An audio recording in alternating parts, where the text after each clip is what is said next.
Hey everyone, and welcome back to Joey's Retro Handhelds.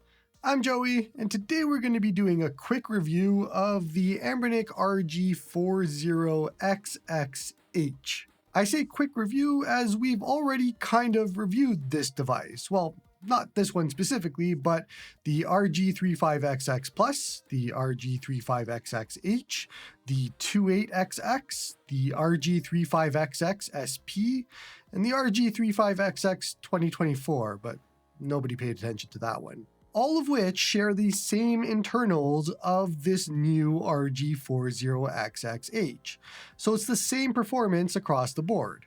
This one specifically shares a lot with the RG35XX H. They both have Wi-Fi, Bluetooth, video output, and they match everything spec for spec except for the screen size and the battery size. The 40XX is 100 mAh less than the 35XX at 3200 mAh, and it's also a half-inch bigger in screen size. So that means that we basically know a lot about this device already, except for the bigger screen and the D-pad, the sticks, the buttons, and all of that, just to see if they've done anything special or new with this model, and we'll go over that in today's video. But I guess the question of the day is, does half an inch really matter? And I think my answer at the end of this is, yeah, a little bit. So once again, the obvious comparison for the RG40XX H is the RG35XX H. They are basically directly competing with each other here. And it's no secret that I've had no love for the 35XX H, just not a fan of the device at all, and having recently discovered that my battery is actually bulging out of the case, it's kind of soured me even more on it. I really need to find a good way to dispose of it, but I kind of held on to it just for this video, and then I'll get rid of it. Now, the 40XX on the other hand, is what I was hoping the 35XX was going to be. They should have just skipped the 35XX entirely and went with this.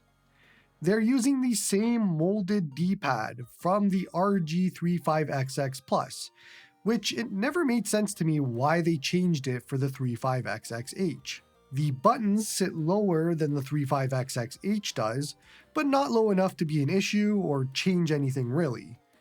Menu is in the spot that it always should have been, front facing in the bottom left, while start and select get downgraded to the bottom right. On the top is stacked triggers, although they're not analog triggers here. Not that it really matters for what this can play anyways. The sticks look to be the same ones that they have on the H as well as the Cube and the 556, just with LEDs, but they have the same exact stick issue that's been plaguing pretty much every Anbernic device lately, and that is that it snaps to each cardinal direction. The range of free movement is so limited here, and I'm not sure that there's going to be a fix because this is on the Linux end. We know that Gamma OS is fixing it for the Android side, but for Linux, you kind of have to rely on Anbernic to do it, and I just don't think they will. Personally, I would probably just consider this a D-pad only device and then use the sticks for hotkeys. Now, all of that could be easily dismissed. Better D-pad, better shoulders and triggers, better placement of menu, and everything is just small additions or changes. There's nothing crazy.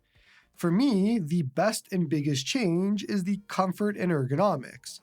The curvature of the 40XX makes it vastly better for comfort over the H.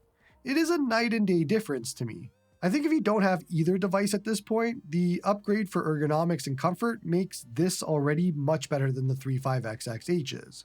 And also the price for this is $70 through Anbernic Direct, plus shipping, which is usually about 12 or so US, so $82 all in. Or you could ignore all of that and just buy it from GoGameGeek with my code Joey for $73 shipped worldwide.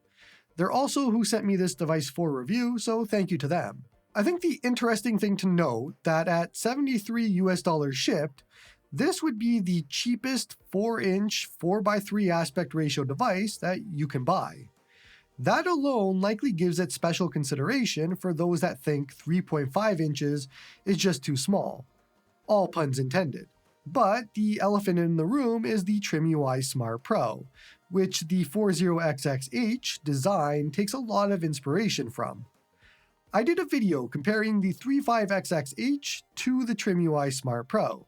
And, well, pretty much all of the same points apply here as well, because nothing has really changed. So check that video out. But right off the bat, the TrimUI Smart Pro is cheaper nowadays than this is. But this just released, so it'll drop in price pretty quick. The Smart Pro has a bigger, much better quality screen, the D-pad is better, the buttons are better, the sticks are worse, and it doesn't have video out or Bluetooth controller support. With CrossMix OS on the TrimUI Smart Pro now, emulation and performance-wise, they really are the same, so there's no big changes there. So it all comes down to your preference of bigger screen versus smaller screen. Personally, having had the TrimUI Smart Pro now for months, I don't think I would give that up for this. But if you do need video output and Bluetooth controller support, then obviously that's your answer to go with this instead. But I think overall, the TrimUI Smart Pro is just better. It's cheaper, better screen. It's all better in my mind. The 40XX is not bad by any stretch of the imagination. The blue is actually really nice and I like it, but it's just kind of bland, like most of recent Anbernic releases. They're not really doing anything special here. This, you should get excited about because it seems like it should be a plastic RG4005M, which everybody knows I loved my 405M. But not with this chip inside of it, and not with what they're doing with these sticks, and not being Linux, and all of that sort of thing. These are not things for me. The 405M was great for so many different reasons, and a lot of us have been screaming for a plastic version of the 405M with a better chip and all that sort of thing, and meant for this year, and could be D-pad top, I don't care.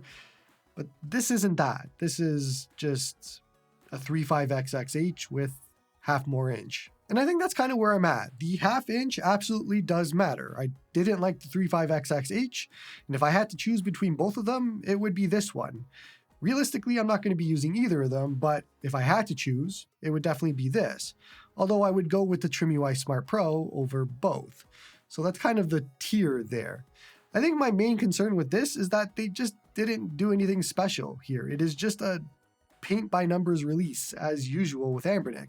There's nothing wrong with that. A lot of people might be waiting for a 4-inch 8700 processor device like this is, but I think we just want them to do more, and this is kind of bland in comparison to what they could be doing. So that's kind of it. There's nothing new or exciting here. It is just a 4-inch screen on the devices that we've been used to. So if you're looking for that, then this is it. Just know that it does get really warm and hot. Like right now, I've been filming for 14 minutes and it's just on the home screen and it's kind of warm and hot for some reason, and you're not even doing anything. You're just on the home screen. I don't know what it's getting warm about, but who knows? Maybe this will develop battery issues like the rest of them. I don't know. Those are long-term problems that it's hard to measure in a review after a few weeks of having this. So just keep an eye out. Battery issues is definitely something that Anbernic's having issues with lately, especially on the RG35XX SP, and maybe could be an issue here with whatever heat is being generated. I don't know, but it is a concern, at least on my part. So anyways, if you were looking at buying this and you know what you're looking for, then yeah, this is fine. There's nothing wrong or crazy about this. It's just not as good as it should have been. And so that's going to be it for this one. Don't forget to like and sub to help the channel grow. Come join me on the Discord to talk about all of these retro handhelds. Support me on Patreon if you like my stuff. And hope you all have a good one.